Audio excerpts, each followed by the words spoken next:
அதனால் வந்து நிச்சயமாக எங்களுக்கு தெரிஞ்சு வித்தின் அ வீக் அவர் அதுக்கு முன்னாடி கூட வந்து அந்த குற்றவாளிகள் யாருங்கிறத வந்து போலீஸ் அரெஸ்ட் பண்ணுவாங்க, நிச்சயமாக அரெஸ்ட் பண்ணுவாங்க. இப்போ இந்த விஷயம் வந்து ஜனநாயகன் திரைப்படம் ஏன் கசிஞ்சுது, அது யார் காரணம் அப்படிங்கிறதுக்கான விஷயம் இல்லை. பொதுவாக இப்போ வந்து ஃபிலிம்லேருந்து டிஜிட்டல் கன்வெர்ட் பண்ண பிறகு சிஸ்டம் மொத்தம் மாறி போச்சு. முன்னாடி வந்து ஒரே ஒரு வெர்ஷன் தான் இருக்கும், இப்போ வந்து ஒரு 100 வெர்ஷன் இருக்கும். அசிஸ்டன்ட் டைரக்டர் இருக்கும், மேனேஜர் இருக்கும், ஹீரோ கிட்ட இருக்கும், தயாரிப்பாளர் இருக்கும், எடிட்டர் கிட்ட மட்டும் இருக்கிறது இல்லை. டப்பிங் அனுப்புவாங்க, எடிட்டிங் அனுப்புவாங்க, ரீரெக்கார்டிங் அனுப்புவாங்க, மிக்சிங் அனுப்புவாங்க. மிக்சிங்கே 6 இடத்துல நடக்குது. அதனால இது வந்து இனி இந்த அலாரம் வந்து எங்களுக்கு வந்து ஒரு முன்னெச்சரிக்கை. இப்போ இனிமே நாங்கள் எப்படி ஒர்க் பண்ணணும், எடிட்டிங்ல இருந்து இப்போ நீங்க இருக்கிற எல்லாரும் வந்து இன்னைக்கு இண்டஸ்ட்ரியில் இருக்கிற டாப் எடிட்டர்ஸ் தான் இங்க இருக்காங்க. எல்லாருமே வந்து மிகப்பெரிய படங்களை பண்ற எல்லா எடிட்டர்ஸுமே இன்னைக்கு வந்து இங்க கூடி இருக்காங்க. இது சாதாரண விஷயம் இல்லை. ஏன்னா இப்ப எல்லாருக்குமே ஒரு பயம் வந்துடுச்சு.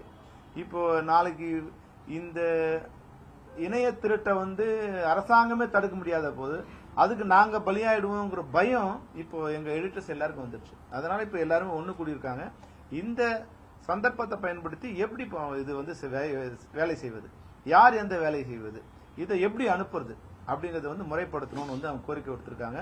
இவங்க எல்லாரும் உட்காந்து இனிமே ஃபர்தரா இப்படிதான் நாங்க ஒர்க் பண்ண போறோங்கிற சிஸ்டத்தையும் அவங்க கொண்டு வர போயிருக்காங்க.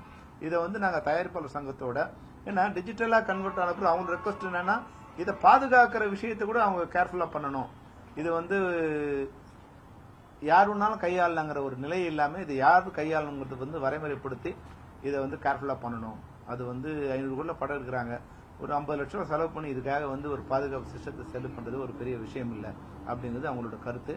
அதை நிச்சயமா தயாரிப்பாளர் சங்கத்தோட பேசி நாங்க இனிமே ஃபர்தரா இது மாதிரி நடக்காத ஒரு விஷயத்தை கொண்டு வருவோம்.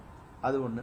இன்னொன்னு என்னன்னா இப்போ அவங்களோட வருத்தம் என்னன்னா சகோதரர் அமீர் வந்து அவரோட கருத்தை ஏதோ தெரிவிச்சாரு. அது வந்து அவர் தெரிவிக்கும் போது அது வந்து அவர் வேற ஒரு கருத்தை தெரிவிக்க விரும்புறாரு. ஆனா நம்ம அந்த லைனுக்குள்ள நம்ம ரீட் பண்ணுவோம் இல்லையா, நீங்க அதுக்கு ஒரு வேற ஒரு ஹெட்டிங் கொடுக்கும்போது கொஞ்சம் கொஞ்சமா டைவர்ட் ஆயிட்டு அது வந்து அது பிரதீப் ஏதோ வந்து காரணங்கிற மாதிரி கொஞ்சம் பேர் வந்து இன்னைக்கு வந்து சில யூடியூப்ல வந்து அவரை கார்னர் பண்ணி அவர் கல்யாணம் ஆகி 6 வருஷம் ஆயிருக்கு, இப்பதான் வந்து அவங்க ஒய்ஃப் கர்ப்பமா இருக்காங்க, அவங்க மன உளைச்சல் இருக்காங்க, போலீஸ் வந்து இது பண்ணுது. போலீஸ் வந்து நீங்க நினைக்கிற மாதிரி இல்லை, மிகச்சரியா அதை வந்து குற்றவாளிகளை நெருங்கிட்டாங்க. அவங்க எந்த விஷயத்தையும் வெளியே யார்கிட்டையும் நாங்க பிரதீப் கூட தொடர்பு கொள்ள முடியல. அவங்க அப்பா வந்து சொன்னாரு, இல்ல சார் போலீஸ் யாரோட வந்து தொடர்பு இருக்கக்கூடாதுன்னு சொல்லிட்டாங்க, எந்த தகவலும் நாங்க பரிமாறக்கூடாதுன்ட்டாங்க. அவங்க சரியான திசையில அவங்க போய்கிட்டு இருக்காங்க. அதனால வந்து நிச்சயமா எங்களுக்கு தெரிஞ்சு வித்தின் அ வீக் அவர் அதுக்கு முன்னாடி கூட வந்து அந்த குற்றவாளிகள் யாருங்கிறத வந்து போலீஸ் அரெஸ்ட் பண்ணுவாங்க, நிச்சயமா அரெஸ்ட் பண்ணுவாங்க. அதுக்கு முன்னாடி வந்து ஏதோ ஒரு கருத்தை சொல்லும்போது என்ன தனிப்பட்ட முறையில் அவங்க குடும்ப வாழ்க்கை பாதிக்கப்படுது.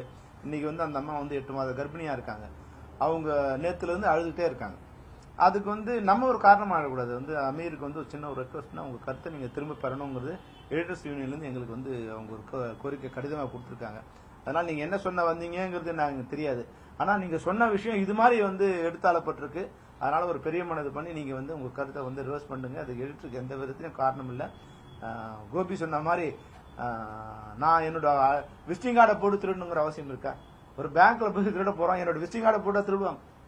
அது மாதிரி வந்து ஒருத்தர் அது மாதிரி தப்பு பண்ணணும்னு நினைச்சா எடிட் ரெஃபரன்ஸ் நான் போட போறாங்க. இன்னைக்கு இருக்கிற டெக்னாலஜிக்கல்ல வந்து செலமணி ரெஃபரன்ஸ் போடலாம், இல்ல ட்ரம்ப் ரெஃபரன்ஸே போட்டு கூட நம்ம ஒரு கால் அனுப்பலாம். அதனால வந்து இதெல்லாம் சரியான திசையில போயிட்டு இருக்கு. அதனால தயவு செய்து பத்திரிகைகள் கூட வந்து எங்க டெக்னீஷியன்ஸை நீங்க காயப்படுத்தாதீங்க. இல்லை, இது வந்து அவர் சாதாரண எடிட்டர்ல மிகச்சிறந்த படங்களை பண்ண எடிட்டர்.